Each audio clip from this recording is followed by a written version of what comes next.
Hello everyone, welcome to study Chakra. तो students, हम लोग अब नया चैप्टर स्टार्ट करने जा रहे हैं, that is thermal properties of matter, जो कि क्लास 11 फिजिक्स का 11th चैप्टर है। यहाँ से हम लोग एक नई दुनिया में घुसने जा रहे हैं, क्योंकि इसके पहले हम लोग जो प्रॉपर्टीज़ पढ़ रहे थे मैटर का, वो मैकेनिकल प्रॉपर्टीज़ था। मतलब अगर आप मैटर पे फोर्स और प्रेशर लगाते हो तो उसके अंडर वो कैसे बिहेव करता है, वो क्या प्रॉपर्टीज शो करता था, वो हमने पढ़ा था। लेकिन अब यहाँ पे हम लोग आगे के जो 3 चैप्टर्स है, जो कि आपका थर्मल प्रॉपर्टीज ऑफ मैटर है, थर्मोडायनेमिक्स और काइनेटिक थ्योरी ऑफ गैसेस है, इसमें हम लोग हीट देने पर आपका मैटर कैसे बिहेव करता है, क्या प्रॉपर्टीज शो करता है, ये हम लोग स्टडी करेंगे, राइट। तो इस वीडियो में हम बात करेंगे हीट एंड टेम्परेचर के बारे में।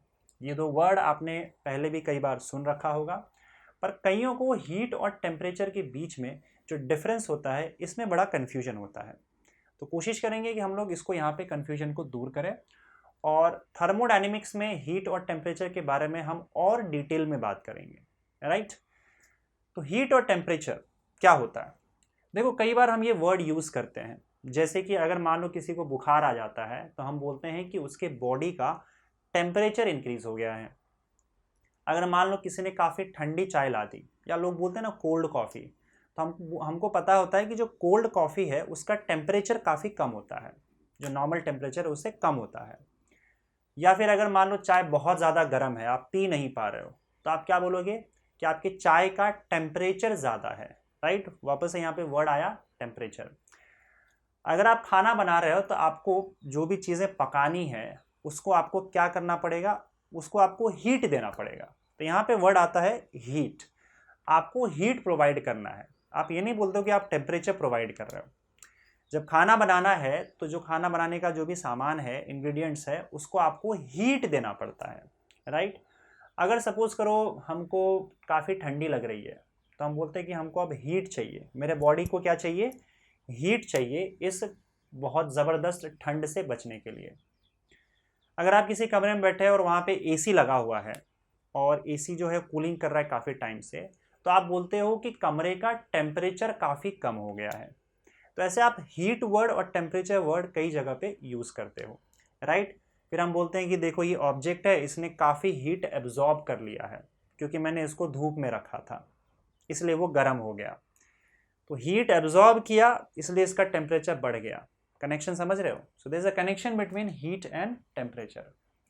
वही समझते हैं, जैसे मान लो आपके पास एक बॉडी है, अगर आप इस बॉडी को गर्म करते हो, गर्म कैसे करोगे, कोई बर्नर लो या फिर आग लो और आग उसको देते जाओ।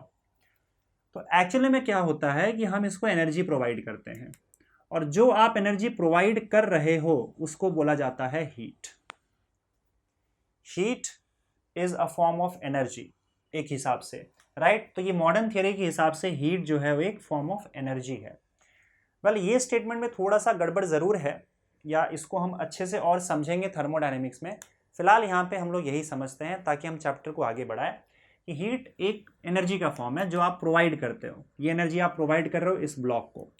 इससे होगा क्या कि कुछ टाइम के बाद आपका ब्लॉक गर्म हो जाएगा। अब ये कितना गर्म हुआ है और कितना मतलब बहुत ज़्यादा गर्म हुआ है कि कम गर्म हुआ है, इस गर्माहट को अगर आप मेजर कर रहे हो तो उस मेजरमेंट को हम लोग बोलते हैं टेम्परेचर।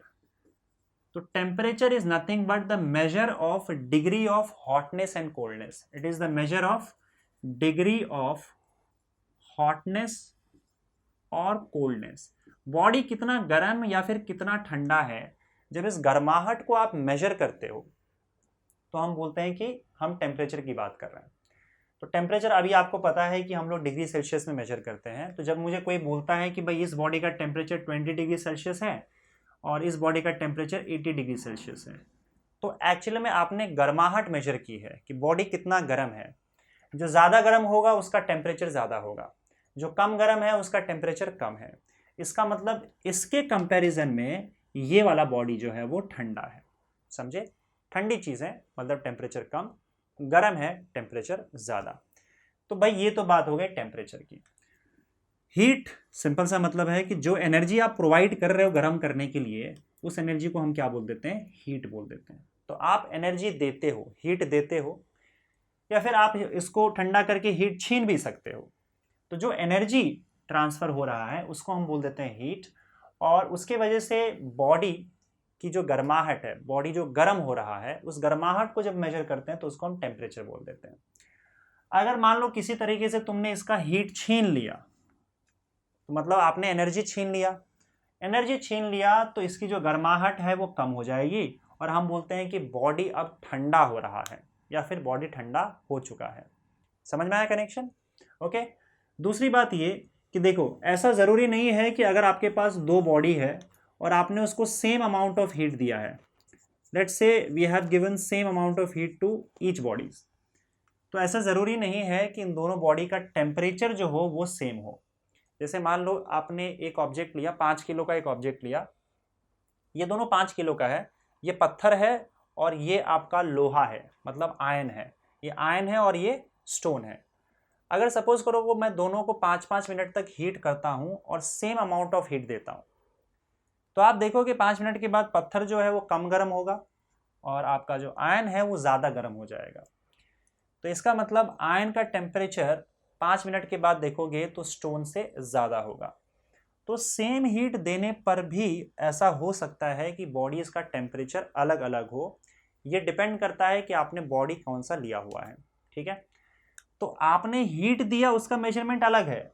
आपने यहाँ कुछ हीट दिया, यहाँ कुछ हीट दिया, आप हीट को मेजर करो। जैसे मैं एग्जांपल देता हूँ कि हीट को हम यहाँ पे जूल में मेजर कर रहे हैं, तो हो सकता है आपने 50 जूल हीट यहाँ पे भी दिया और 50 जूल हीट यहाँ पे भी दिया। हीट का मेजरमेंट अलग है, आपने इसको मेजर किया, दोनों सेम हीट है, लेकिन मैंने देखा कि इसका टेम्परेचर 10 डिग्री सेल्सियस से बढ़ा और इसका टेम्परेचर 55 डिग्री सेल्सियस से बढ़ गया। तो इसके कंपैरिजन में इसका टेम्परेचर जो है वो ज़्यादा हो गया, सेम हीट देने के बाद भी।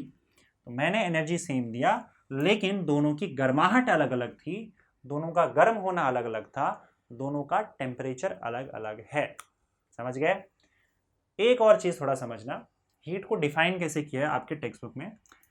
अगर मेरे पास दो बॉडी है और ये दो बॉडी अलग अलग है और आपने इसको कांटेक्ट में लाया, तो भाई एक बॉडी से आपका जो हीट है वो दूसरे बॉडी में ट्रांसफ़र होना शुरू हो जाता है ना। ये इस बात पे डिपेंड नहीं करता कि आपके किस में ज़्यादा हीट है और किस में कम हीट है। ऐसा बिल्कुल नहीं है कि भाई अगर इसका कंटेंट हीट का ज़्यादा है, इसके पास एनर्जी ज़्यादा है और इसके पास एनर्जी कम है, तो ज़्यादा एनर्जी से कम एनर्जी की ओर फ्लो होगा, ऐसा ज़रूरी नहीं है। बल्कि हीट यहाँ पे जो फ्लो होता है वो डिपेंड करता है गर्माहट पे। हमेशा हीट जो है ज़्यादा गर्म ऑब्जेक्ट से कम गर्म ऑब्जेक्ट की ओर फ्लो होता है।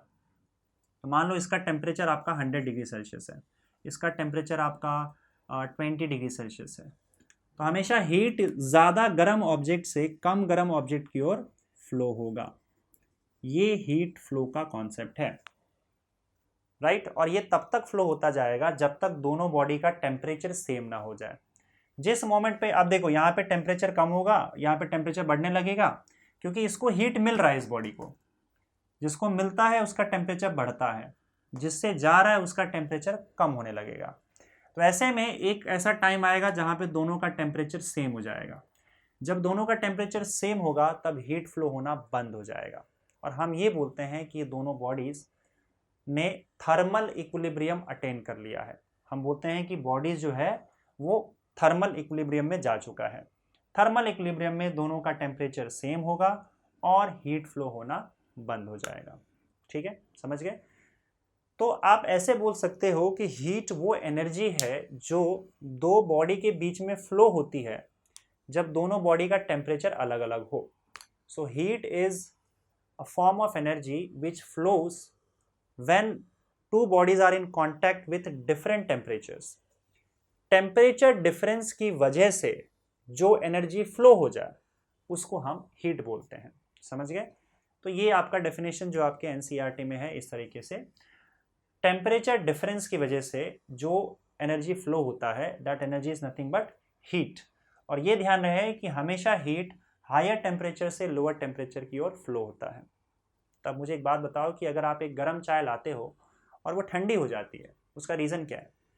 क्योंकि गर्म चाय का जो टेम्परेचर होता है वो काफ़ी ज़्यादा होता है अगर आप सराउंडिंग के टेम्परेचर से कंपेयर करो तो इससे होता क्या है कि आपका हीट हायर टेम्परेचर से लोअर टेम्परेचर की ओर फ्लो होगा, मतलब चाय से हीट सराउंडिंग में फ्लो होता है, और ये तब तक होता जाएगा जब तक चाय और सराउंडिंग का टेम्परेचर सेम ना हो जाए। तो इसीलिए चाय जो है धीरे धीरे उसका, क्योंकि हीट बाहर निकल रहा है, टेम्परेचर कम होने लग जाता है। जब सराउंडिंग के टेम्परेचर के बराबर हो जाता है तो हीट फ्लो होना बंद हो जाता है, और वहाँ से आपका टेम्परेचर चाय का उतना ही होता है जितना आपके सराउंडिंग का टेम्परेचर है। तो हम बोलते हैं चाय ठंडी हो गई है, उसका टेम्परेचर कम हो गया। वहीं पे अगर आप एक ठंडा पानी ले आओ, एक बॉटल में, एक ग्लास में बहुत ही ठंडा पानी जो आपने अभी अभी फ्रिज से निकाला है, तो आप देखोगे कि धीरे धीरे वो गर्म हो जाता है और नॉर्मल टेम्परेचर पे आ जाता है। क्योंकि ठंडे पानी का केस क्या है कि अब ठंडे पानी का टेम्परेचर सराउंडिंग के टेम्परेचर से कम है, तो अब हीट फ्लो सराउंडिंग से पानी के अंदर होगा, higher temperature to lower temperature. तो इससे क्या होगा कि आपका जो चाय बोल रहा हूँ मैं, ठंडा पानी है वो धीरे धीरे गर्म होने लगेगा, क्योंकि उसको सराउंडिंग से अब हीट मिल रहा है। धीरे धीरे उसका टेम्परेचर बढ़ेगा, जब उसका टेम्परेचर सराउंडिंग टेम्परेचर के इक्वल हो जाएगा तो ये हीट फ्लो होना बंद हो जाएगा, राइट, और उसका टेम्परेचर सराउंडिंग के टेम्परेचर के साथ मैच करेगा। तो ये था आपका कॉन्सेप्ट हीट और टेम्परेचर का, और हमने देखा कि किस तरीके से टेम्परेचर डिफरेंस की वजह से हीट फ्लो होता है। तो मिलते हैं नेक्स्ट लेक्चर में। इस वीडियो में बस इतना ही। Thank you.